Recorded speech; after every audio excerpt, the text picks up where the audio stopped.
Assalamualaikum warahmatullahi wabarakatuh. Waalaikumsalam warahmatullahi wabarakatuh. Terima kasih. Maaf Buya, saya mau bertanya, bagaimana supaya hati dan pikiran kita selalu merasa tenang Buya? Karena kita sebagai manusia biasa dalam menghadapi cobaan hidup masih suka gelisah Buya. Ya, terima kasih Buya. Wassalamualaikum warahmatullahi wabarakatuh. Waalaikumsalam warahmatullahi wabarakatuh. Pertanyaan sedikit. Sebetulnya ketenangan itu adalah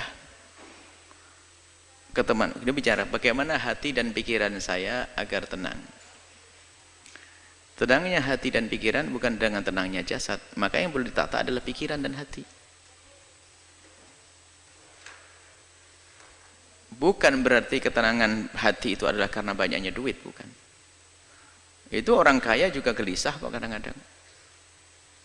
Bukan ketenangan batin itu karena suaminya ganteng, tidak.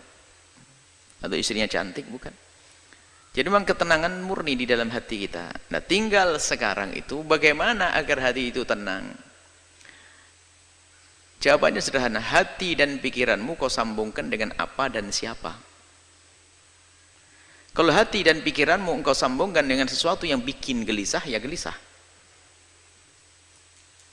Coba. Kalau hati dan pikiranmu, orang boleh mencari dunia, tapi tidak boleh menggantungkan hatinya dengan dunia tersebut.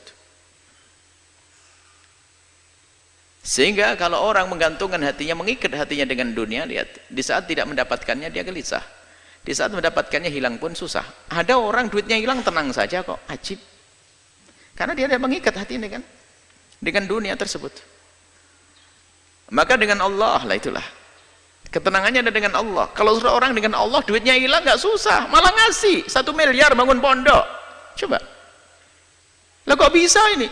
Coba yang hatinya nggak sambung dengan Allah, 1 miliar ini buat abimat 2. Dapat tambah gede duit saya. Tapi enggak, hatinya tenang, kehilangan duit 1 miliar kok. Ini duitnya jatuh 100.000, puyengnya setengah mati, nangis-nangis. Nah ini urusannya hati kita dengan siapa? Nah kalau sudah urusan kita hati kita dengan Allah, mudah. Allah, apapun di saat dia sakit, lihat, sakit jasadnya sakit, tapi kalau dia kenal Allah, dia akan tahu bahasanya akan ada imbalan di hadapan Allah Subhanahu Wa Taala. Maka rasa sakit akan tereda dirasakannya, menjadi tidak separah, tidak semakin sakit. Sama itu loh. Kok jauh sekali imbalan di akhirat, kok lama banget ya. Itu saja ibu yang hamil tua nggak bisa melahirkan, bawa ke dokter, ambil pisau dokter, buka perut saya. Duh, dengan senang hati dia sakit, lihat banyak senang. Ada sesuatu yang lebih menyenangkan dia. Apakah dia susah? Ya enggak. Begitulah sebetulnya ujian dari Allah di dunia ini. Tergantung harapan kita tuh di mana. Sehingga ada orang itu putus asa, bunuh diri dan sebagainya, kan orang dungu dia. Orang dungu. Mau nikah nggak jadi, bunuh diri. Utang kebanyakan, bunuh diri. Gampang banget dia. Di negeri kafir banyak bunuh diri, nggak ada iman. Sebenarnya gelisah karena dia tidak punya Tuhan dia sebetulnya.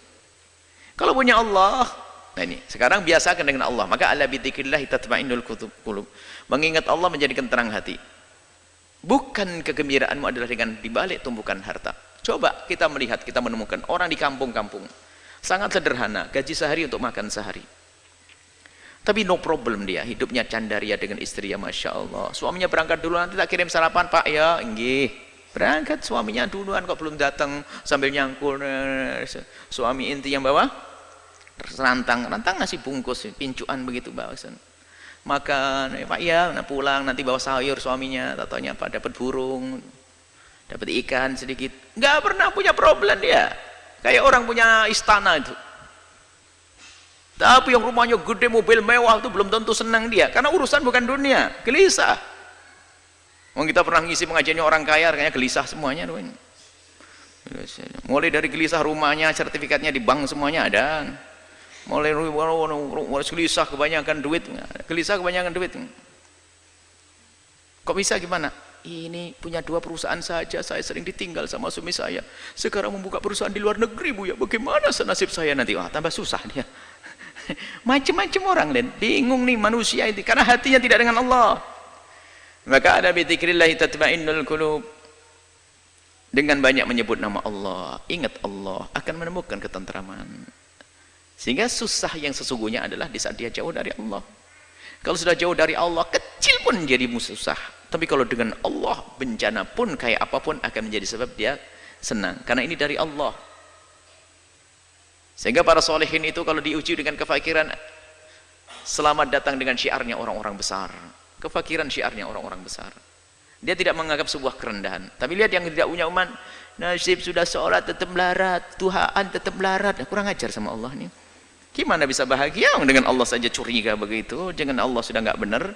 Baik ya, kuncinya adalah bagaimana hati kita. Kita biasakan dengan Allah, dengan Allah. Hakikatnya seperti itu. Tapi di samping itu juga kalau kita berkumpul dengan kemuliaan, Anda akan menemukan kesejukan. Kenapa Allah akan turunkan rahmat di tempat semacam ini? Anda bergabung di tempat-tempat mulia.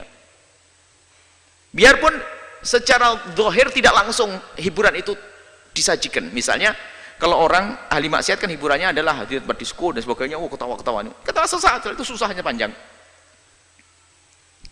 Senang kelihatannya, tapi tidak tahu bahasa dia akan menemukan kesusahan yang panjang. Tapi kalau kita menghadiri tempat mulia semacam ini, dijanjikan oleh Allah ada rahmat diturunkan, Anda semakin sejuk. Anda berkumpul dengan orang senang, orang baik, lihat, ada kesejukan. Lihat. Jujur, kita dengan orang soleh saja, kita lupa kok dengan segala permasalahan. Kalau Anda duduk dengan orang yang sangat Anda cintai dari ulama-ulama orang soleh, Anda duduk saat hilang kalau utang lupa, ini lupa, sakit lupa. Itu hanya dengan orang soleh. Bagaimana Anda merasa dekat dengan Allah Subhanahu wa ta'ala? Bagaimana kita dekat dengan Nabi Muhammad sallallahu alaihi wasallam? Itu saja. Kembalikan hati kita dengan Allah, biasakan berzikir, merenungi ya, merenungi tentang nasib kita nanti di akhirat. Bagaimana urusan dunia, rendahnya dunia. Kalaupun mencari dunia hendaknya untuk Allah. Sudah menjadi orang kaya boleh, bukan dilarang, tapi bukan hanya untuk menyuburkan kesombongan kita, untuk membesar kerakusan kita.